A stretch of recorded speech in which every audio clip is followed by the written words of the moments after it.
This is your macroeconomics video on the market for loanable funds.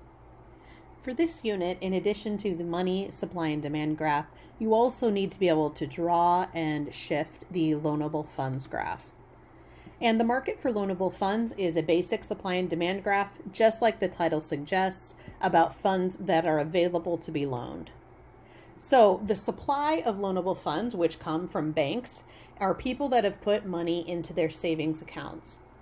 Remember, when you put money into a bank, you have the right to put something into a checking or into a savings. When you put money into a checking account, you're telling the bank, I'm going to remove this money, I'm going to use my debit card, I'm going to pay bills, and therefore it's not going to be in that account very long. If you put money into savings, you're telling the bank, I don't need this money right away, so I'd prefer to earn some interest there, and therefore the bank can remove money from the savings and loan it out to somebody. So the supply of loanable funds is going to come from the amount of money that are in savings accounts. Remember that this is not just savings accounts at your regular bank. Bonds and stock accounts in investment banks would also be forms of savings. So every dollar that you save can be used by the bank to finance or give a loan to a business that wants to expand.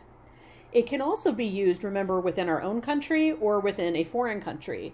So each of those dollars can be used to purchase some type of domestic capital stock or inputs, or they can use it to purchase foreign assets to build out a project or investment in a foreign country. The demand for loanable funds comes from, just like it sounds, people that are demanding loans, people that need to borrow.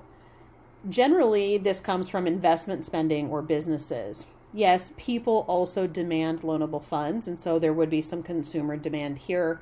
But on the larger scale, businesses borrow way more money than consumers do.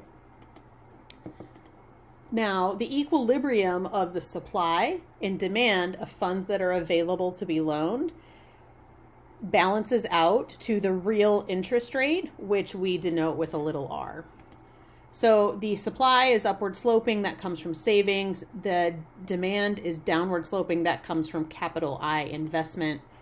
Your vertical axis is real interest rate, which is denoted with a little r, and quantity is quantity of loanable funds. And so this is just a basic supply and demand graph. Sometimes there's a lot of money in savings, but not very many people who demand it. Sometimes there's a lot of demand for not a lot of saved money. Dependent upon how much is in the supply and demand, that will affect the rate or the price of the loan, which is the real interest rate. All right, so for active learning number 5, you are going to draw a graph for the loanable funds market. Now, let's suppose that the government is going to run a budget deficit, which means they're going to spend more than they bring in taxes. Assume that it was once a balanced budget and now they're going to go into deficit for the first time.